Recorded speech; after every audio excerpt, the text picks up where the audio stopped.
मस्त थंड वातावरण झालं आणि अशा पावसात आपल्याला चहा प्यावासा वाटतो.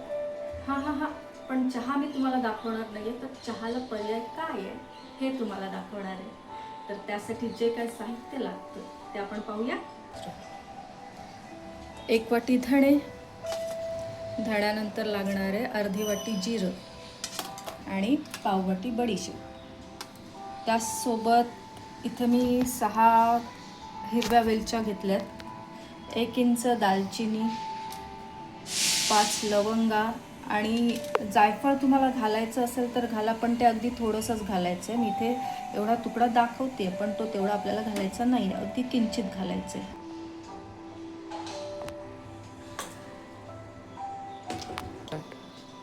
सर्वप्रथम गॅस चालू करून घ्या आणि शक्यतो भाजण्यासाठी लोखंडाचा तवा वापरा. 1 वाटी धणे, अर्धी वाटी जिरं, मी पुन्हा रिपीट करते, आणि पाव वाटी बडीशेप, हिरवी वेलची, 1 इंच लवंग, दालचिनी आणि 5 लवंग. आता हे आपल्याला मस्त त्याचा अरोमा, त्याचा सुगंध येईपर्यंत फक्त भाजून घ्यायचं, असं कुरकुरीत असं. मगाशी मी तुम्हाला काळं मिरी सांगायला विसरले, तर काळं मिरीचे 4 ते 5 दाणे आत घाला. व्यवस्थित खमंगाचा सुगंध येईपर्यंत परता. हे आता परतत आले, गरम झाले, मस्त कुरकुरीत. आता यात काय करायचंय, मला थोडंसं जायफळ घालायचं, म्हणून मी यात थोडं जायफळ किसून घालते. हे गरम असतानाच घालते, अगदी थोडंसं घातलं मी.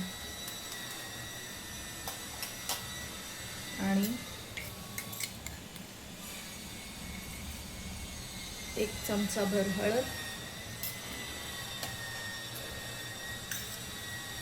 आणि अर्धा चमचा सुंठ पावडर.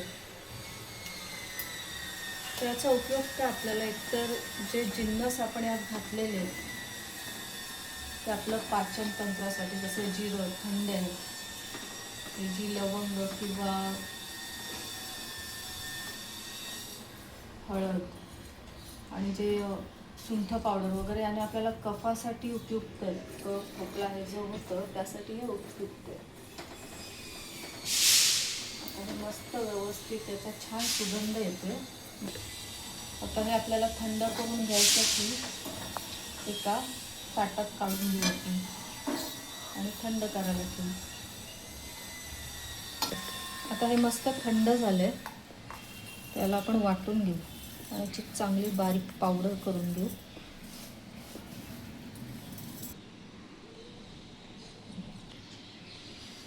आता याची पावडर झाली आहे. आता हे बनवायचं कसं, तर तुम्हाला जितक्या माणसांसाठी हवं तितके कप, म्हणजे 1 कप बनवायसाठी 1 कप पाणी घेतलं मी, आणि आता उकळून द्यायचं पाणी. तर पाणी उकळवायचं म्हटल्यावर ऑफकोर्स तुम्हाला गॅस पेटवणं गरजेचं आहे. गॅस पेटवा, त्यावर पातेलं ठेवा. करायचं गुळाने त्याचा गोडवा येईल.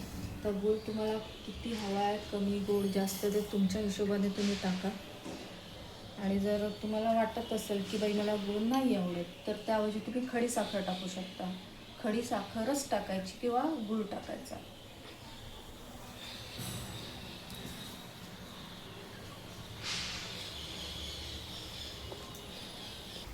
मस्त असं ढवळून घ्या. त्याला फक्त 5 मिनिटाला उकळी येऊन द्या. मस्त सुगंध येतो त्याचा, छानच. हे तुम्ही असंच पण पिऊ शकता, किंवा यात तुम्ही दूध पण घालू शकता. पण दूध घालताना काळजी ही घ्यायची की ते दूध गरम असलं पाहिजे, आणि दूध घालत्यावेळी आपला जो गॅस आहे तो बंद हवा. नाहीतर, कारण आपण गूळ टाकला ना, त्यामुळे दूध टाकल्यावर ते फुटण्याची शक्यता असते. म्हणून जेव्हा आपण गॅस बंद करू त्यात नंतरच यात गरम दूध टाकायचं आणि ते व्यवस्थित ढवळून घ्यायचं.